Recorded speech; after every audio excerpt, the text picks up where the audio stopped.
Está con nosotros. Buenos días, bienvenido. De los de los Panchos, de los Francisco Álvarez, que ya nos adelantó que son 19, Francisco Álvarez. 18 o 19, Francisco Álvarez. Que uno sepa, somos 16. 16, sí. Francisco Álvarez. Bueno, abogado penalista, hay una serie de discusiones legales. Mañana probablemente sabremos quién es la procuradora o el procurador. Pero con esto hay una discusión, porque el presidente adopta la medida para haberle explicado, ser más abierto, que no sea una decisión unilateral, que restringe cuando hizo la propuesta de reforma constitucional que sea un dirigente del partido, 5 años sin tener militancia, etc. Sin embargo, ahora se le ha planteado el hecho, cuando se hace el reglamento, lo relativo a la discusión, a aceptar propuestas, a que sea más abierto. Cuando le plantea el presidente, dice, bueno, pues estoy delegando, ¿cuándo ha sido así? Pero hay incluso una discusión que ya está casi en el ámbito de lo constitucional, con relación a, unos dicen de someter los reglamentos a proceso abierto y otros de una selección de esta naturaleza, de un órgano como el Consejo, que deba tener opiniones abiertas, como se hace en el caso de los jueces. ¿Cuál es la opinión de Francisco Álvarez Martínez? Mire, lo primero es que la consigna que se comentó que el presidente quería promover dentro de lo que fue eventualmente una reforma constitucional, considero que al vapor, era bajo la sombrilla de la transparencia. Uh-huh. Se entendía que él se despojaba de un poder unilateral, de él elegir a quien él quiere que lo acompañe como procurador, y se delegaba en el Consejo Nacional de la Magistratura, un órgano colegiado, esa potestad. Sin embargo, lo que se vio que se aprobó no necesariamente cumple con lo que él anunciaba desde hace ya un buen tiempo, porque esto no es nada nuevo, que él quería hacer. Es importante comenzar por ahí, porque ¿qué está sucediendo ahora, hoy? Hoy lunes, amanece la comunidad jurídica, vamos a decir que quizá convulsionando desde el punto de vista de hoy martes, para fin de grabación. Bueno, exacto. Aparece desde el punto de vista práctico bien preocupada porque nosotros tenemos un reglamento que se aprobó el viernes que todavía no conocemos. Uh-huh. Pero se está diciendo que ya el 21 vamos a tener una nueva procuradora o procurador. Entonces... Pero que se anunció un tiempo para propuesta.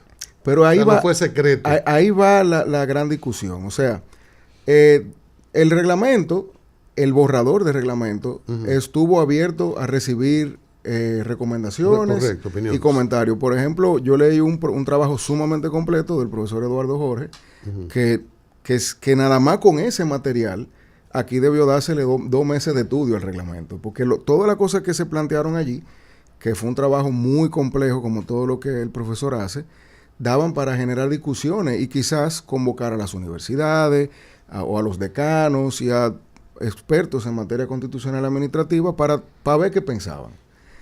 Ahora, se aprueba el reglamento y nosotros no sabemos, por ejemplo, si el Consejo Nacional de la Magistratura solamente va a verificar los elementos de forma, dígase, tiene 5 años que no ha sido activo en un partido, la edad, la competencia, o si puede decir, pero usted está de acuerdo, voy a poner un ejemplo ilustrativo y tonto, usted está de acuerdo con que el hot dog lleva cachú, y en ese caso va a evaluar un fondo, o sea, va a discutir y va a evaluar y va a decir, no acepto a fulano porque no me gustó su postura sobre si el hot dog es un sándwich o es una hamburguesa.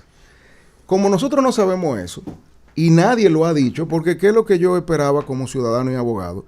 Que al ser aprobado el reglamento el viernes, saliera Antoliano o cualquier otra persona y diga, miren, se aprobó el reglamento, se fue como el borrador y se cambiaron A, B, C y D. Y aunque no lo tengamos en la mano, porque hay una burocracia detrás de todo eso, pues ya uno sabía por dónde iba el asunto. Pero yo voy más lejos. También se tienen que designar los adjuntos del presidente. Que eso es algo... Del procurador. No, los adjuntos que elegía el presidente. porque el presidente elegía la mitad de los adjuntos. Correcto. Y el procurador elegía a los otros. Entonces, ahora nosotros tampoco sabemos... Perdón, el Consejo del Ministerio Público elegía a los otros. Exacto, sí. Pero lo que digo es que la Procuraduría tenía una mitad y el Poder Ejecutivo tenía otra. Algo que para todos nosotros fue una sorpresa es que esto no solamente abarcaba al procurador, a la procuradora, sino que también permeaba a los adjuntos. A los 7 adjuntos. Y eso también agrega un nivel de complejidad adicional. Porque estamos hablando de que el Consejo, que no es fácil ni de convocar ni de que resolute, va a tener que decidir sobre los adjuntos que el Poder Ejecutivo elegía al dedo y va también a hacer ese baile de apruebo o no apruebo y en caso de que no lo apruebo, ¿qué sucede? Y yo creo que con ese, vamos a decir, panorama general, surgen algunas dudas. Número 1, ¿era lo correcto que se delegara el poder en el Consejo Nacional de la Magistratura? Miren, yo soy de lo que creo que no. Porque históricamente en nuestro país, y como se diseña y se ejecuta la política criminal del Estado, no es cierto que había que separar, aunque sea cosméticamente, me parece a mí en este caso, la figura del procurador y la del Estado, y la del gobierno de turno. Prefería que el presidente lo designara. Claro, como se hace en muchos otros países. Parte del mundo. En última instancia, va a ocurrir así. Va a ser lo mismo. Cosmético. Por eso yo digo que cosmético, porque al final es como que yo no me voy a servir el postre yo, para no decir que yo comí dulce, pero se lo doy a la persona que me lo va a traer a la mesa. Entonces, bueno, no fui yo, me lo trajeron. Ahora, número 1. Número 2. Hay un proceso de evaluación posterior a los 2 años, que a mí me parece que va en contra de la misma lógica de la transparencia. ¿Por qué? Porque digo, el procurador elegido o la procuradora elegida tendrá inamovilidad por 2 años, pero a los 2 años lo evalúo. Correcto. Si algo va en contra de cómo esa persona se comporte y de la supuesta transparencia y legalidad que se le quiere otorgar a la figura, es eso mismo. Porque yo estoy diciendo, pórtate bien esos 2 años, porque si no el consejo, no yo, te puede quitar. ¿Qué pasaba antes? El procurador que se excedía, como hay muchos que se han excedido en algunos ejercicios de sus funciones, el presidente lo podía quitar con el dedo, y eso era una gran responsabilidad. Ahora el presidente puede decir... Lo podía quitar al mes también. Pero miren lo que puede pasar ahora. El presidente puede no coger el fuego, el golpe político de quitar a un procurador y decir, eso fue un órgano colegiado, no fui yo, yo no tengo nada que ver con eso. Señores, eso fue lo que pasó con esta nueva estructura que se está vendiendo como si fuera promoviendo la transparencia, y el presidente ayer en la semanal lo dijo, como que él se quitó un poder. Cuando yo lo que estoy viendo es todo lo contrario. Nosotros ahora tenemos un órgano colegiado que va a elegir al procurador o procuradora, que en la conformación actual tiene la mayoría del presidente y del gobierno de turno. Correcto. 2, que el costo político de remover un procurador o procuradora ahora recae en un órgano colegiado, lo que protege a la figura del presidente, que antes era el que tenía que coger el fuetazo. Y 3, tenemos un reglamento que es el que se está ejecutando justamente hoy, ahora, en este preciso momento, que no conocemos y que ya se aprobó. O sea, que lo que haya salido de ahí es lo que va. Y 4, hay una premura por elegir a esa persona que va ahora a continuar. La premura se entiende, ¿no? Yo lo entendería si, por ejemplo, la magistrada Miriam Germán hubiese renunciado, por poner un ejemplo. Ella anunció que se va porque le tocaba. Y le pidieron públicamente que se quedara. Claro. De consiguiente, la premura está justificada. Pero yo le voy a poner un ejemplo. Yo hubiese elegido un sucesor y en ese marco hago esto que se está haciendo ahora.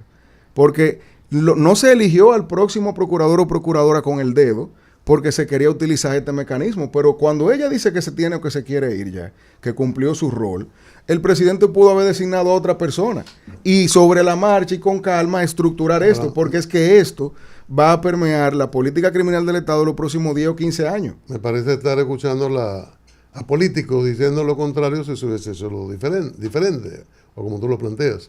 Porque no esperaron que se conformara el Consejo de la Magistratura para designar al nuevo procurador. Ahora, hay algo, cuando tú refieres que sobre qué base, cómo es la evaluación. En esto es igual que con los jueces, presumo. No he hablado con ningún consejero. Hay unos requisitos previos, como con los jueces, tal edad, tantos años de ejercicio. Más o menos para procuradores hay una serie de situaciones, checking, casi igual que los jueces. Entonces, cumple con eso. Bien, a partir de ahí vienen las preguntas. Claro, pero entonces tendrá el Consejo la potestad de, en base a las respuestas, oponerse a lo que sugiere el presidente. Sí, claro. Pero eso no lo sabemos porque eso está en un reglamento que no tenemos. Porque dice aprobar o no. Cuando El consultor jurídico salió con la magistrada Nancy Salcedo, Sí. que es la secretaria del Consejo. Y dijeron, mira, solo hubo algo cosmético, algo no de la profundidad de las propuestas que se hicieron, que parece que se ha quedado como estaba. Claro, eso no quiere decir que no tenga validez el hecho de que el mismo día se publicara y se conociera en toda o se en toda su especificara extensión. cuáles fueron los cambios concretos. El artículo 20 va a decir tal cosa, de boca, porque ya con eso uno tenía el insumo para saber más o menos por dónde íbamos. Y eso que usted menciona también es cierto. O sea, el presidente, si hubiese elegido a alguien que sucediera a la magistrada Miriam Germán, también se le iba a criticar. Ay, ¿por qué no esperó? Sin embargo, dentro de ambos escenarios, promover al vapor una reforma constitucional donde se pudo haber también introducido cambios que la sociedad necesita, no solamente y tener ese traumático proceso de reforma constitucional capitalizado para que sea la del momento, no la de esa circunstancia puntual del procurador, versus lo que estamos viendo ahora. A mí me parece que hubiese sido más útil escuchar quizá a la comunidad jurídica y a los asesores administrativos y no tanto a los encargados en materia de publicidad y de percepción política, que yo creo que fue lo que primó al final. Francisco, conversamos con Francisco Álvarez Martínez, abogado penalista.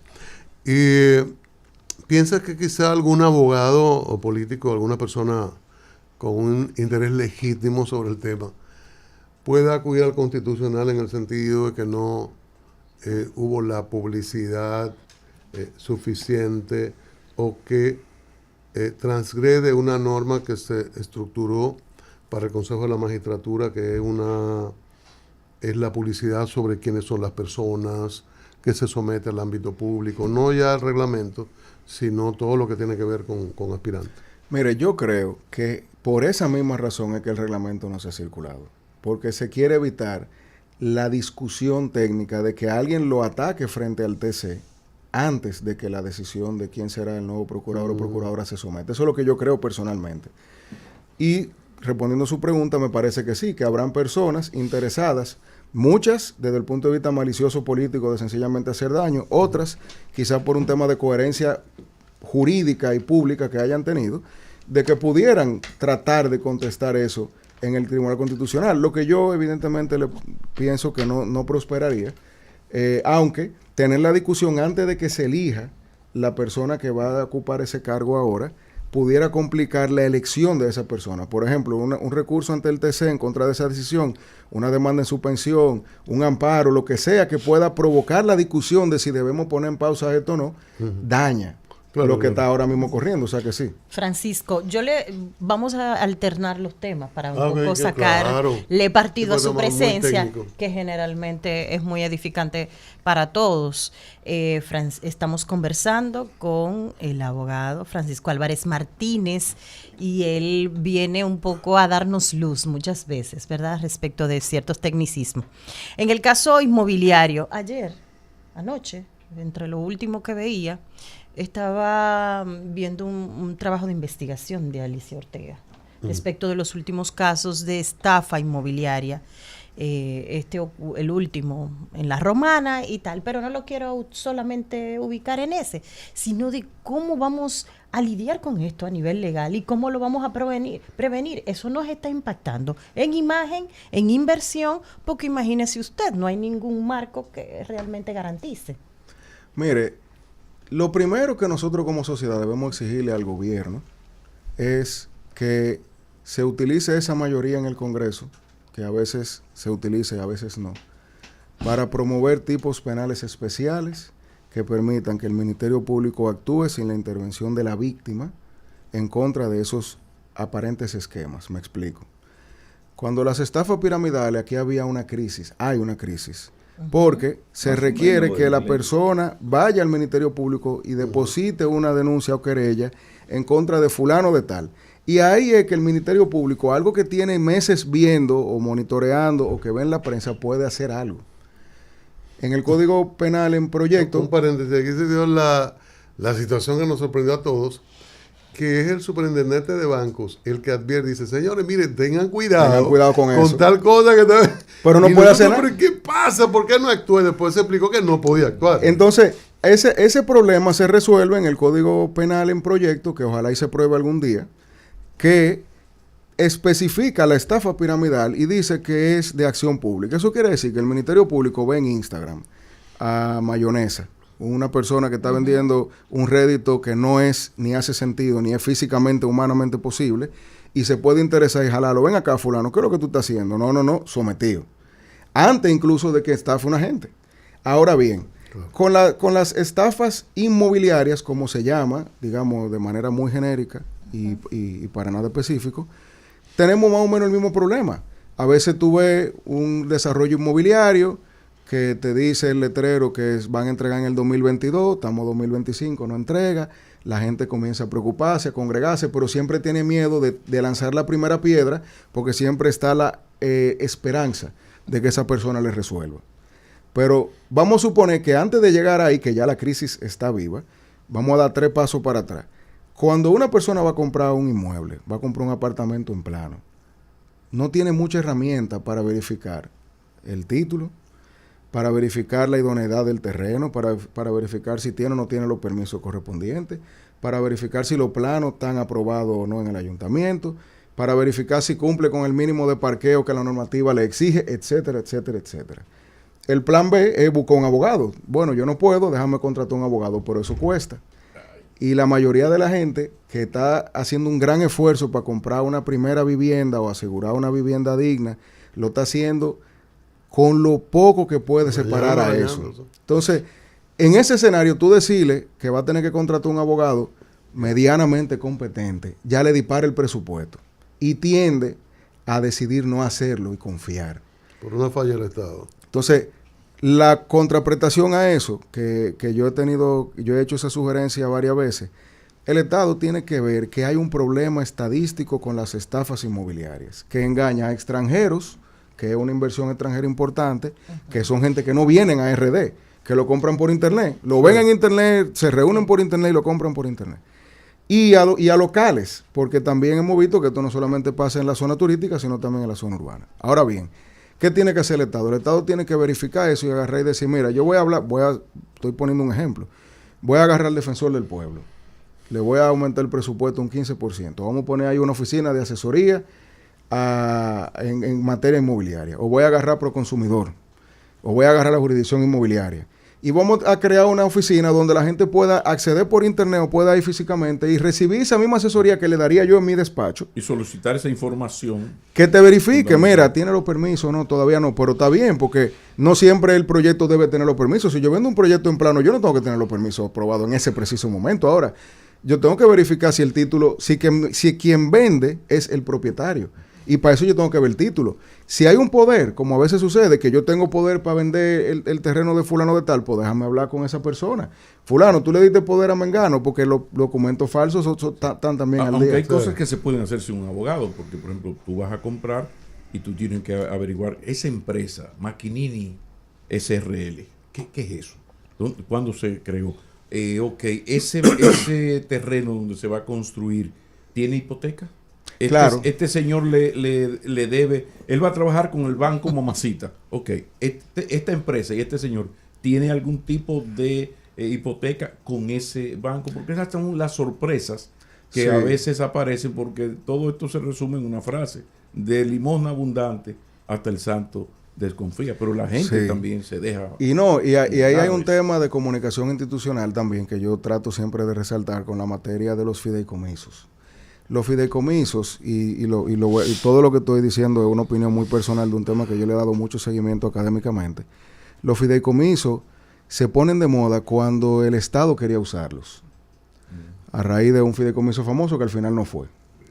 Y en un momento muy importante para el mercado inmobiliario dominicano, desde el Estado se promovió con mucha intensidad vender la figura del fideicomiso como la gran garantía. Aquí hay mucha gente que hoy, gente educada, con maestría, que hoy cree que comprar un fideicomiso es garantía de que todo va a salir bien. Y el fideicomiso no es una garantía, es un instrumento, es una herramienta que te puede, si es bien administrada, dar garantías. Eso es muy importante decirlo porque ahora... Traducción al español dominicano. Miren, eso es muy importante por lo siguiente. A mí, muchos amigos y personas que me consultan cosas casuísticamente por WhatsApp, cuando están hablando de materia de comprar inmuebles, lo primero que te dicen es un fideicomiso, como que eso es algo. Señores, el fideicomiso es una herramienta que si quien la administra mal, se va a ir a pique igual. Nada más basta ir a presidencia del tribunal de primera instancia y decirle a la secretaria que te dé toda la demanda que hay en contra de fiduciario y de fideicomiso y van a tener que mandarte a buscar un USB para no gastar tanta hoja. Eso es importante por lo siguiente, porque así como uno debe comprarle a constructores reconocidos y por ejemplo, que estén asociados en instituciones como ACOPROVI, que por lo menos sea miembro, claro. Asimismo uno tiene que saber que las fiduciarias fallan cuando son mal administradas. Y las fiduciarias no te garantizan luego, porque el que lee un contrato de eso y no es abogado, quizá lo ve todo bien, porque hay muchos controles, parece como si fuera compra y contrataciones para públicas. Para los que lo están escuchando, ¿qué es eso de fiduciarios? Claro. Vamos a suponer que Francisco, me quiero dedicar al sector inmobiliario y digo, mira, yo voy a crear una fiduciaria. La fiduciaria es la empresa que, entre comillas, se dedica a generar y administrar fideicomisos. El fideicomiso es el proyecto puntual que se crea. Okay. Por ejemplo, usted agarra y me dice, Francisco, yo tengo un terreno en el este, yo quisiera desarrollar ahí un edificio de 10 apartamentos y yo le digo, pues genial, tráemelo el proyecto. Y entonces buscamos 2 inversionistas, usted tiene el terreno, 2 inversionistas y creamos un fideicomiso, donde usted aporta el terreno, ellos aportan los recursos, se hace un plano de factibilidad, el mínimo, etcétera, y se lanza el fideicomiso. La fiduciaria, que es la que se entiende garante en la sociedad, el que compra, dice, le compré a fiduciaria Francisco, que es un tipo serio, estoy tranquilo. La fiduciaria, lo primero que te ponen en un contrato es que ellos no son responsables de lo que pase ahí. ¿Cómo? Y el fideicomiso es un ente que tiene autonomía o cierta autonomía, lo que haría pensar que si el fideicomiso le va mal, uno se quedó con un cascarón ahí. Eso es muy importante entenderlo, porque yo soy de lo que creo que si se sigue mal informando sobre las garantías que presenta un fideicomiso y la gente sigue, al pensar que el fideicomiso es una gran garantía, a bajar la guardia, nosotros en 5 o 10 años vamos a tener una crisis inmobiliaria basada en que muchos fideicomisos de esos que se crearon solamente para aprovecharse del boom que se está teniendo en la materia, y comienzan a fallar porque, por ejemplo, pusieron el punto de equilibrio por debajo para poder aprobarlo y comenzar a vender inmuebles. En ese escenario, nosotros estaríamos caminando ante una crisis inmobiliaria. Por eso es que yo creo... Definitivamente hay que convenir en que quienes están en ese trabajo deliberadamente de estafa inmobiliaria se sienten a sus anchas. Ellos no tienen ley con garras. Sí, y por eso que yo creo que la clave está en nosotros promover las reformas legislativas que permitan que estas cosas no pasen. Y yo le voy a poner un ejemplo.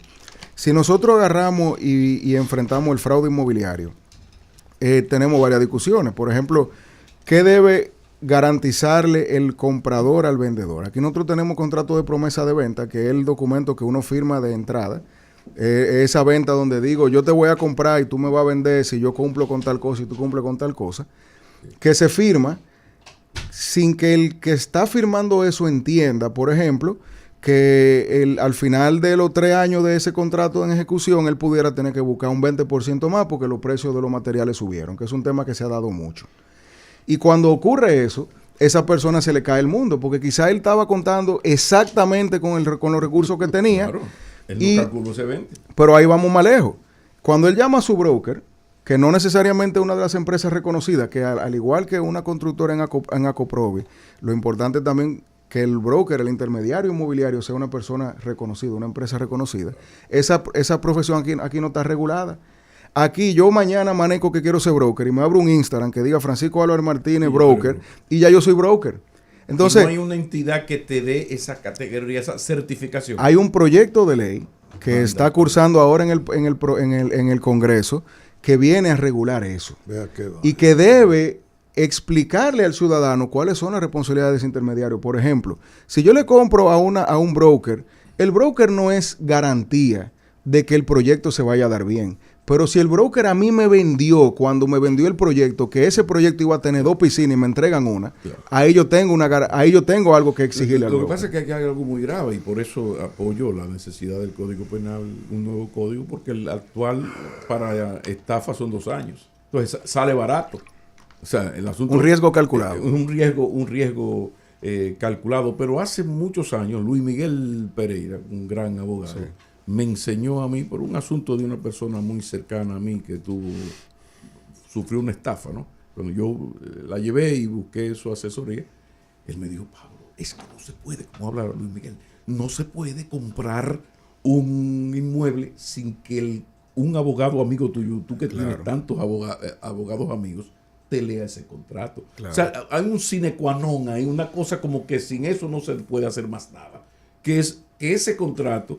Y eso es tan así que en más de una ocasión me ha pasado que me han preguntado, y por ejemplo otra persona cercana a mí, hicimos eso, que un abogado revisó, sí, y en la letra chiquita decía que la empresa constructora no se hacía compromisaria de que finalmente el apartamento tuviera los metros que decía este contrato. Diablo. Pero escrito en blanco y negro. Es decir, sí, bueno, yo digo, mire, si usted no es un delincuente, usted se parece bastante, que tuvimos un problema serio por eso. Entonces, aquí alguien debería, ¿qué institución del Estado podría ayudar a la gente? Porque aquí hay mucha ignorancia militante. Sí, mire, yo pienso... Lo que ocurre es que lo que ha planteado es que hay que legislar. No, y yo creo que el Estado puede, yo le voy a poner un ejemplo, si yo fuera el MIBET, yo trabajaría en crear un portal donde la gente pudiera verificar los títulos. Por ejemplo, si a mí usted que me está vendiendo un solar me manda un título y con esos datos yo ponerlo ahí, pudiera obtener información, y ahí vamos con un tema de ¿Quién hipoteca ese título? Sí o no, por ejemplo.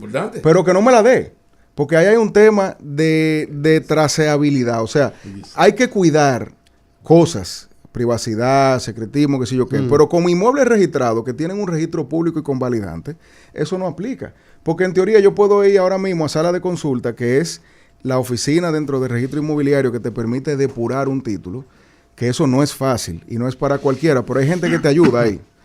Yo puedo ir a ese título y con ese título ver todo. Sin embargo, si eso se simplifica y creamos un portal donde, por ejemplo, el Estado te permita verificar si tiene hipoteca, quién es el dueño, dónde está ubicado, etcétera, etcétera, etcétera, tú te ahorras el agrimensor y el abogado que te va a quitar un dinero. Francisco, gracias.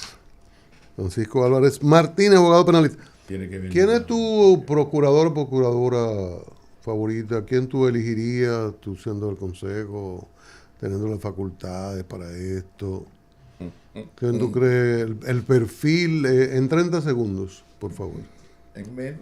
Bueno, yo voy a decir quién yo entiendo que va a ser. Que la magistrada Jenny Berenice. ¿Por qué? Y la magistrada Jenny Berenice tiene toda su vida activa dentro de la Procuraduría y entiendo que es la persona que el presidente va a promover. ¿Te gusta? ¿Crees que tiene la buena para este momento, la correcta elección para este momento? Yo pienso que ella tiene un conocimiento empírico interno de muchas cosas que en la Procuraduría deben de cambiar, incluso del día a día, la labor fiscal, que es la que impacta en este país, que no son los casos mediáticos. Y yo creo que ella tendría una cosmovisión que le haría bien a continuar el legado de la magistrada Miriam Germán. Excelente. Gracias de nuevo. Gracias a ustedes por la invitación. Los